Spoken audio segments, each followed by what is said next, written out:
सुरक्षा के सख्त इंतजाम के बीच मुख्तार अंसारी को दफना दिया गया। पुलिस से लेकर पीएसी और पैरा मिलिट्री फोर्स चप्पे चप्पे पर तैनात की गई। ड्रोन के जरिए पूरे जनाजे की वीडियोग्राफी भी कराई गई ताकि कोई मौके का फायदा उठाकर माहौल ना बिगाड़ सके, मगर लोग नहीं माने।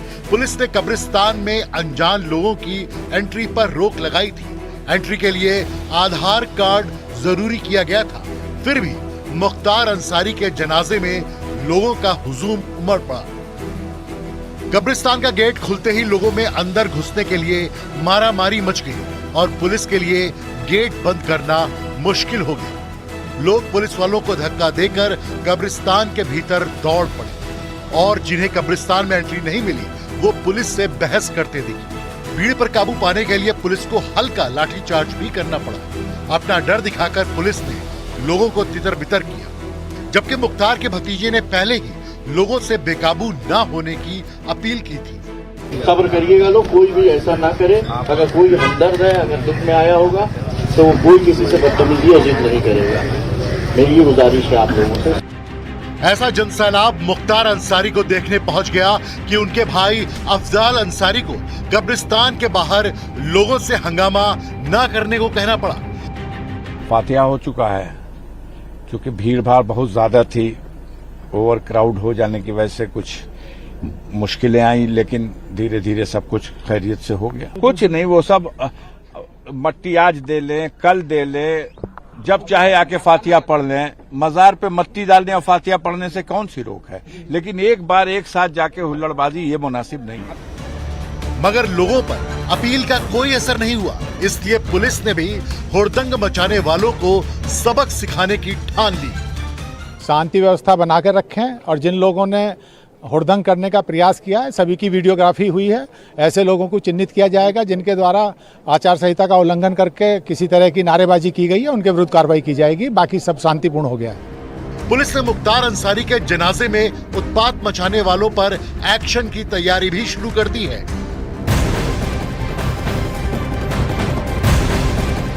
आज जब मुख्तार अंसारी के शव को दफनाने के लिए कब्रिस्तान लाया गया तो मुख्तार के भाई अफजाल अंसारी और गाजीपुर की डीएम और एसपी के बीच झड़प हो गई। एक बहस का वीडियो सामने आया है। इस बहसबाजी का जो वीडियो सामने आया उसमें मुख्तार के भाई अफजाल और एसपी के साथ बहस करते हुए दिखाई दे रहे हैं।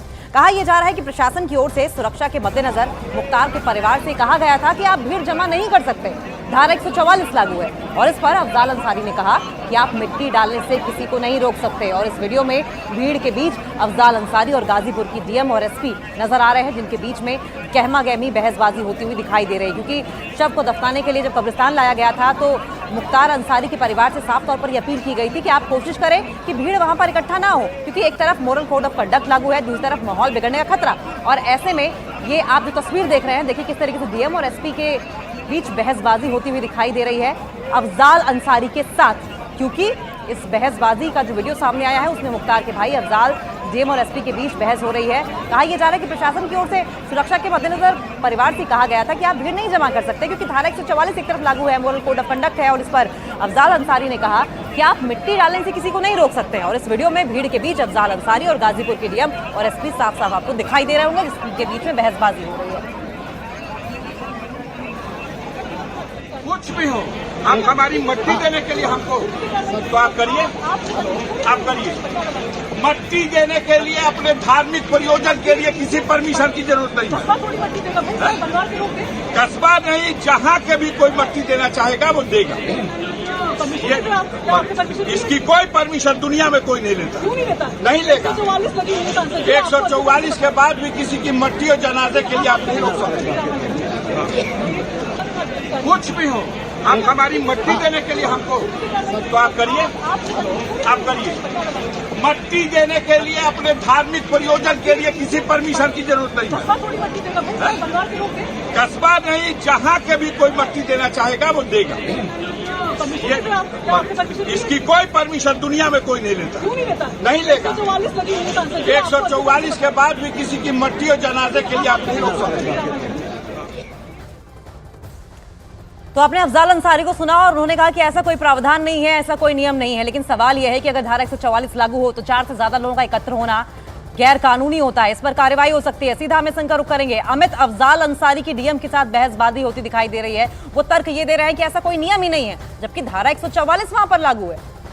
जी बिल्कुल, देखिए धारा 144 पहले से लागू थी। बाकायदे जो प्रशासन है उन्होंने पहले अंसारी परिवार से बातचीत कर लिया था। इस बाबत उन लोगों की एक लिस्ट बनाई गई कि जो लोग जो मिट्टी का कार्य जो पूरे खास का जो पूरा प्रोसेस था वो कब्रिस्तान के अंदर जाने का, उनका एक लिस्ट बनाया गया था। लेकिन जिस तरीके से भीड़ आई है और उसके बाद अफजल अंसारी जो है वो साफ तरीके से ये कह रहे हैं कि कोई नहीं रोक सकता किसी को जनाजे में आने के लिए। तो ऐसे में अगर हम बात करें तो जब हमने खुद डीएम से बातचीत की थी और डीएम ने कहा था कि जो भी लॉ एंड ऑर्डर खराब कर रहा है, जो भी नारेबाजी कर रहा है, उसके खिलाफ मुकदमा होगा, क्योंकि हर एक पहलू से हर एक जगह से वीडियोग्राफी की गई है और जिन्होंने भी कानून को अपने हाथ में लेने की कोशिश की है तो उनके खिलाफ मुकदमा होगा। देखना होगा कि अफजाल अंसारी के खिलाफ मुकदमा होता है या नहीं। लेकिन धारा 144 लागू की, पुलिस ने लागू इसलिए किया था। अमित, सवाल तो ये भी है कि क्या रिलीजन सुप्रीमेसी, यानी कि धर्म के नाम पर जो सुप्रीमेसी दिखाई जा रही है, वो संविधान से ऊपर तो नहीं है, कानून व्यवस्था से ऊपर तो नहीं है? लौटेंगे आपके पास, लेकिन एक बार फिर से जरा सुनवाते हैं इस बहसबाजी में अफजाल अंसारी की ओर से क्या तर्क दिया जा रहा है। कुछ भी हो, आप हमारी मट्टी देने के लिए हमको तो आप करिए, मट्टी देने के लिए अपने धार्मिक प्रयोजन के लिए किसी परमिशन की जरूरत नहीं है। कस्बा नहीं, जहाँ के भी कोई मट्टी देना चाहेगा वो देगा। इसकी कोई परमिशन दुनिया में कोई नहीं लेता। नहीं लेगा। 144 के बाद भी किसी की मट्टी और जनाजे के लिए आप नहीं रोक सकते। कुछ भी हो, आप हमारी मट्टी देने के लिए हमको तो आप करिए, मट्टी देने के लिए अपने धार्मिक प्रयोजन के लिए किसी परमिशन की जरूरत नहीं है। कस्बा नहीं, जहाँ के भी कोई मट्टी देना चाहेगा वो देगा। इसकी कोई परमिशन दुनिया में कोई नहीं लेता। नहीं लेगा। 144 के बाद भी किसी की मट्टी और जनाजे के लिए आप नहीं रोक सकते। अमित, सवाल वही है कि रिलीजन सुप्रीमेसी से क्या संविधान ऊपर नहीं है? क्या सबके लिए संविधान नहीं है? देखिए बिल्कुल, देखिए पुलिस ने एक धारा 144 इसलिए लगाई थी क्योंकि लॉ एंड ऑर्डर सिचुएशन खराब ना। और जिस तरीके से अफजाल अंसारी का टोन है, भले ही उनका निकलने वाला था, लेकिन उससे पहले परिवार को प्रशासन की तरफ से बता दिया गया था कि दिया गया है केवल जिले में ही नहीं, मऊ जिले में डिप्लॉयमेंट की है ताकि लॉ एंड ऑर्डर सिचुएशन खराब ना हो। देखिए मुख्तार अंसारी जी, अब देखिए सवाल तो ये भी है कि अफजाल अंसारी जनता के चुने हुए प्रतिनिधि भी रहे हैं और ऐसे में कम से कम उनकी तो ये जिम्मेदारी बनती थी कि जो अपील कानून व्यवस्था को बनाए रखने की गई थी उसको वो फॉलो करते, लेकिन ऐसा नहीं हुआ। शुक्रिया अमित आपका। लेकिन चलिए अब आपको मुख्तार अंसारी से जुड़ी 20 बड़ी खबरें दिखा देते हैं। मुख्तार अंसारी सुपुर्दे खाक हो गया है, उसे कालीबाग की कब्रिस्तान में दफन किया गया और इस दौरान पूरे जनाजे की वीडियो रिकॉर्डिंग भी की गई। कालीबाग कब्रिस्तान में मां की कब्र के पास मुख्तार अंसारी को दफनाया गया। बेटे उमर अंसारी और भाई अफजाल अंसारी की मौजूदगी में कराई गई पूरी प्रक्रिया। मुख्तार अंसारी को दफनाए जाने के बाद लोगों ने उसकी कब्र पर मिट्टी डालने की जताई इच्छा। पुलिस ने कड़ी सुरक्षा के बीच ग्रुप बनाकर लोगों को अंदर जाने की अनुमति दी।